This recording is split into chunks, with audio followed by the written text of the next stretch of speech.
Welcome to AR Vibes Telugu. ఇక్కడ పీడకలలు ప్రాణం పోసుకుంటాయి. నా పేరు రాము. నేను హైదరాబాద్లో ఒక ఫుడ్ డెలివరీ బాయ్గా పనిచేస్తున్నాను. నా జీవితం సాధారణంగా సాగుతుంది. రోజూ బైక్పై హైదరాబాద్ వీధుల్లో తిరుగుతూ ఆర్డర్లు డెలివరీ చేస్తూ కొంత సంపాదనతో జీవితాన్ని నడిపిస్తున్నాను. కానీ ఒక రాత్రి నా జీవితంలో ఎన్నడూ మర్చిపోలేని ఒక భయానక అనుభవం ఎదురయింది. ఆ రాత్రి నాకు ఒక హిజ్రా దయ్యం ఎదురయింది. ఆ అనుభవం నన్ను ఎంతగా భయపెట్టిందో, ఆ హిజ్రా దయ్యం వెనుక ఉన్న కథ నన్ను ఎంతగా కదిలించిందో ఇప్పుడు మీతో పంచుకోబోతున్నాను.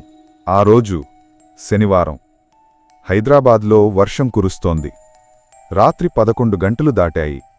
నేను ఒక ఫుడ్ డెలివరీ యాప్లో పనిచేస్తున్నాను. ఆ రోజు చాలా ఆర్డర్లు వచ్చాయి.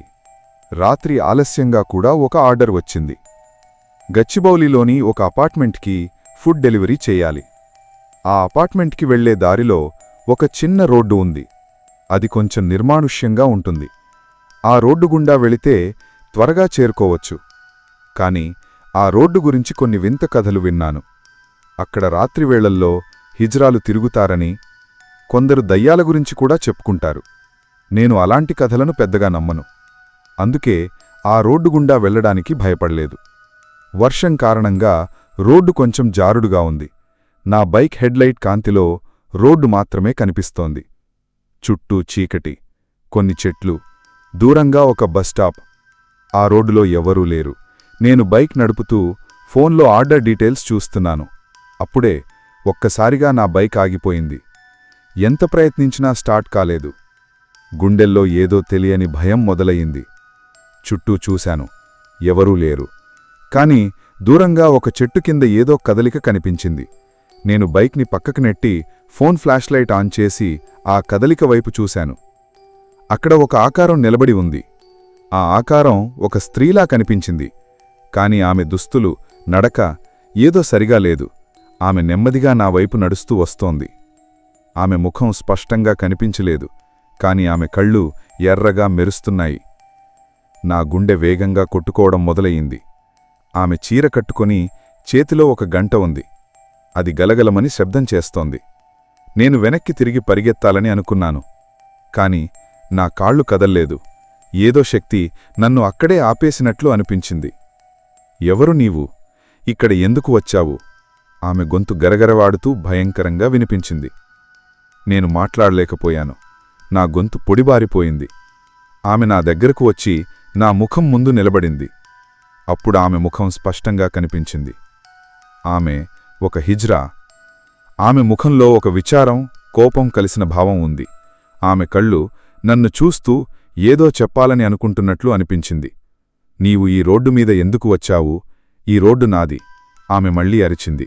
నేను భయంతో సారీ, నేను జస్ట్ ఫుడ్ డెలివరీ చేయడానికి వచ్చాను అని అన్నాను. కాని ఆమె నవ్వింది. ఆ నవ్వు నా గుండెల్లో గడ్డకట్టింది. నీవిక్కడ్నుండి వెళ్ళిపో.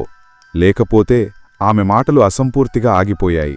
ఆమె చేతిలోని గంట మళ్లీ గలగలమని శబ్దం చేసింది. అక్కడ చీకటిలో ఆ శబ్దం నన్ను మరింత భయపెట్టింది. నేను భయంతో వణుకుతూ, దయచేసి నన్ను వదిలేయండి, నేను ఏ తప్పూ చేయలేదు అని అన్నాను. అప్పుడు ఆమె ముఖంలో ఒక విచారకరమైన భావం కనిపించింది. నీవు తప్పు చేయలేదు, కాని ఈ రోడ్డు మీద వచ్చే ప్రతి ఒక్కరూ నా కథను తెలుసుకోవాలి అని చెప్పింది.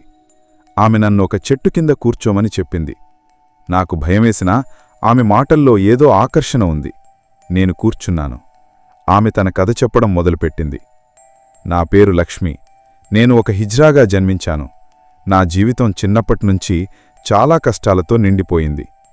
నేను ఒక చిన్న గ్రామంలో పుట్టాను. నా తల్లిదండ్రులు నన్ను అంగీకరించలేదు. నా శరీరం, నా ఆలోచనలు, నా గుర్తింపు వాళ్ళకి ఒక భారంగా అనిపించాయి. నేను చిన్నప్పుడే ఇంటి నుండి పారిపోయాను. హైదరాబాద్లో ఒక హిజ్రా సమాజంలో చేరాను. అక్కడ నాకు కొంత ఆదరణ దొరికింది. కాని సమాజం మాత్రం నన్ను ఎప్పుడూ ఒక వింతజీవిగా చూసింది. నేను ఈ రోడ్డు దగ్గరే ఒక చిన్న గుడిసెలో ఉండేవాణ్ణి. రోజూ ఈ రోడ్డు మీద తిరుగుతూ ప్రజలను ఆశీర్వదిస్తూ కొంత డబ్బు సంపాదించేవాణ్ణి. నాకొక కల ఉండేది. ఒకరోజు నా సొంత ఇల్లు కట్టుకోవాలని, ఒక సాధారణ జీవితం గడపాలని. కాని ఆ కల ఎప్పటికీ నెరవేరలేదు. ఒకరోజు ఈ రోడ్డు మీద ఒక గూండాల గ్యాంగ్ నన్ను చూసింది. వాళ్ళు నన్ను ఎగతాళి చేశారు, నా డబ్బు లాక్కున్నారు. నేను వాళ్లతో పోరాడాను, కాని వాళ్ళు నన్ను కొట్టారు. ఆ రాత్రి వాళ్ళు నన్ను ఈ చెట్టు దగ్గర చంపేశారు. నా శరీరాన్ని ఒక కాలవలో పడేశారు. నా మరణం ఎవరికీ తెలియలేదు. నా సమాజంలో కూడా నన్ను ఎవరూ వెతకలేదు.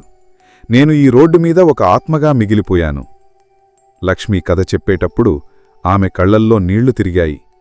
నాకు ఆమె కథ విన్నాక భయం కంటే విచారం ఎక్కువయింది. మీరు ఇప్పుడు ఈ రోడ్డు మీద వచ్చేవాళ్లను ఎందుకు భయపడతారు అని నేను అడిగాను. లక్ష్మి మళ్లీ కోపంతో చూసింది. నేను బతికి ఉన్నప్పుడు ఈ రోడ్డు మీద వచ్చేవాళ్లు నన్ను ఎగతాళి చేసేవాళ్లు. నా బాధను ఎవరూ పట్టించుకోలేదు. నా మరణం తర్వాత కూడా ఈ రోడ్డు మీద జరిగిన అన్యాయం గురించి ఎవరూ మాట్లాడలేదు.